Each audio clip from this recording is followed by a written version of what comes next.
Good morning. Thank you for coming so early. And the topic of my talk today will be the face-selective neurons in the vicinity of fusiform face area. And those who are interested can check some details in already published papers. Some of the results have been published. So the face-selective neurons in the macaque monkey have been shown by Charles Gross already in the 70s. Later on, the face-selective activity in visual cortex has been explored extensively in humans, also in monkeys, using any possible methodology, including FMRI, EEG, intracranial recordings. But surprisingly, the face-selective neurons per se in the visual cortex of humans have never been shown. It's a surprising fact, but it's what we have now. So in our study, we try to address this gap in our knowledge. We have a single patient, epileptic patients with microwires implanted in the right posterior fusiform gyrus. The experiment was conducted in Pitié-Salpêtrière hospital in Paris. Here I show you the MRI image of a patient, and what you can see here is a trace of the depth electrode. The image was taken during the electrode were implanted. The depth electrode is used for local field potential recording, but at the tip of the depth electrode there are microwires which are used for multi-unit activity. It should be emphasized that in human electrophysiology we cannot establish for sure the location of the microwires, so we can only indicate the approximate location of the wires. Because we were interested in the functional activation, we conducted fMRI experiment after the electrodes have been already extracted, obviously. So we use a standard contrast of faces and objects. And here are the fMRI activation of this single subject, single patient. And what you can see here, we obviously get the largest face-selective regions, most explored, the fusiform face area. And here I indicate the location of the microwires, which I already told you that I cannot know exactly where it was, but we can conclude that the recorded units were in the vicinity of the FFA. So to be cautious, I prefer to be in the vicinity, and I can't know for sure that they were within the FFA. So some data analysis briefs. We isolated 4 units. All of them were multi-units. Here the clusters of after spike sorting, the four units. To anticipate the results that I will show you, 2 of the units were face-selective.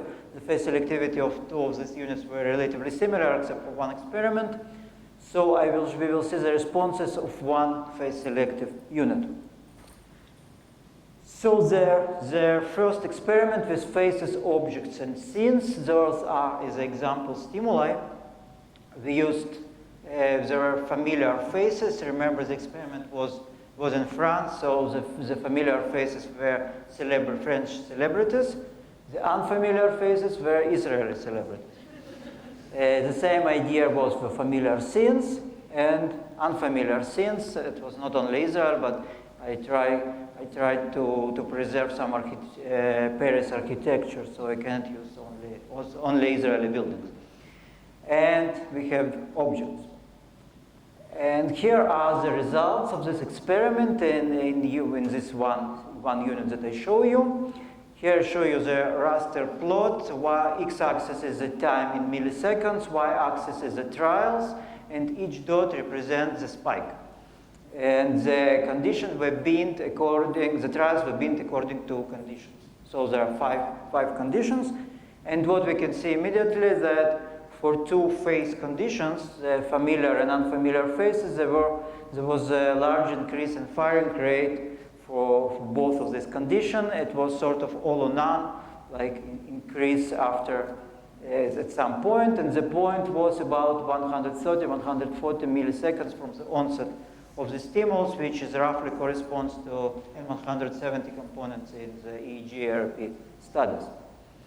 We can see also the same results using PSTH activity diagram. This is a sort of average activity of firing rate. You can see here the red trace and green trace, those are traces for faces. Obviously, strong modulation. And the increase in firing rate, the modulation was actually about 350% modulation relative to the baseline. Those of you who are making FMRI can appreciate it, given that we are getting FMRI about 1% signal change in best case. Additional interesting property that we see that the activity was relatively sustained, so it's preserved for the whole period of whole trial above baseline. It resembles there was similar results in the work of Lionel using LFP potentials. And now I would like to show you some demo of single trials.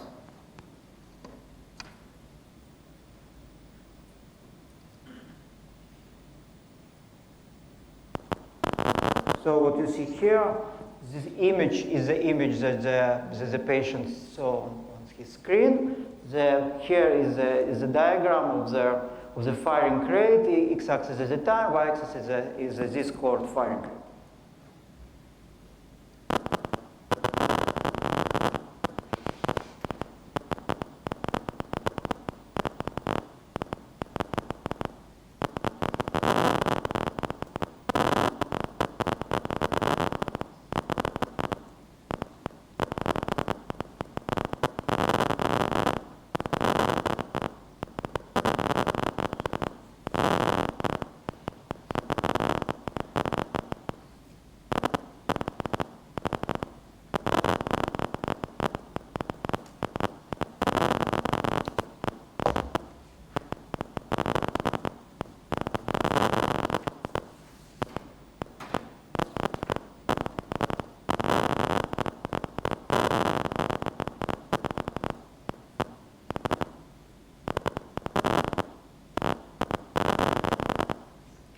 See that the neuron didn't really care whether it was Israeli politician or French politician, and obviously the Israeli politicians were not familiar to the patient. Our next question was, can we find face-selective response for dynamic, sort of more natural stimuli? And for this we conducted experiment number 2. It was a very simple experiment. This was a 6-minute movie, silent movie of Charlie Chaplin. Actually, analyzing a movie in one patient with several units, it's a bit challenging from an analytical point of view. So we came out with the following strategy. The data of 6 minutes were segmented into segments of 200 milliseconds, and the average firing rate per segment was calculated. On the other hand, the movie frames were binned into one of 4 categories. So it was one category was no phase, small phase, medium phase, and large phase. Those are just example frames from a movie. And now I will show you the results in this unit.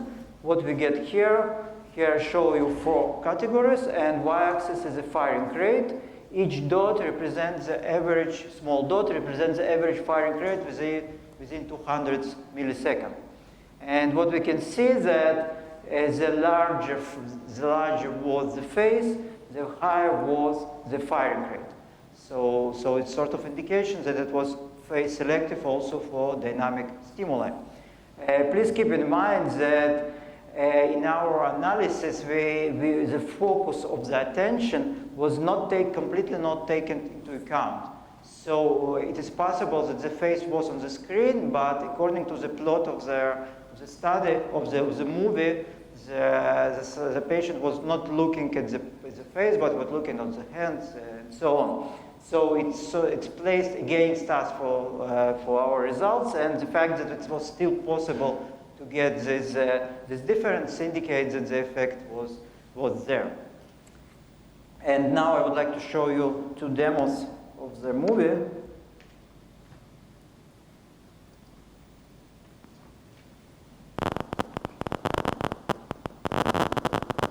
As soon as there are large phase, there was the response here was much stronger, less probably because of the attention.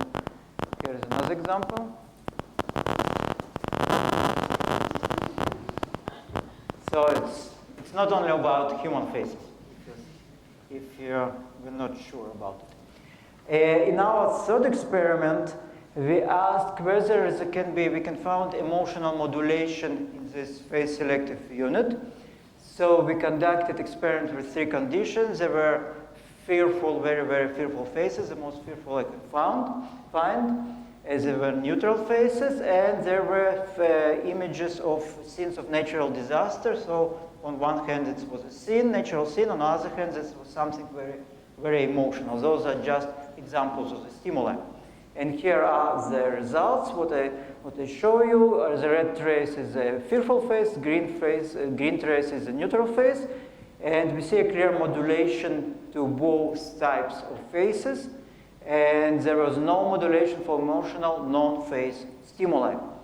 And the interesting part here, we see that the modulation by face emotion was relatively early, about 100 milliseconds. So as soon as the face was detected, it was almost immediately modulated by emotional response. Interestingly, for the second unit, the response was reversed. So the activity was higher for neutral faces than for fearful faces. So it's not universal phenomenon. Finally, in experiment 4, we asked whether we can find modulation by task and potentially by attention. So what we did, we used exactly the same stimuli, but with different tasks. And here is example stimulus. The stimulus was a combined stimulus with the face and the scene. And the task was, in one condition, the task was whether it is a male or female. And in other condition, the task was whether it's a city or outside the city.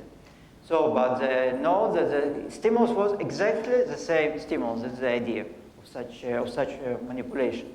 So here are my conditions, and here are the results in this unit.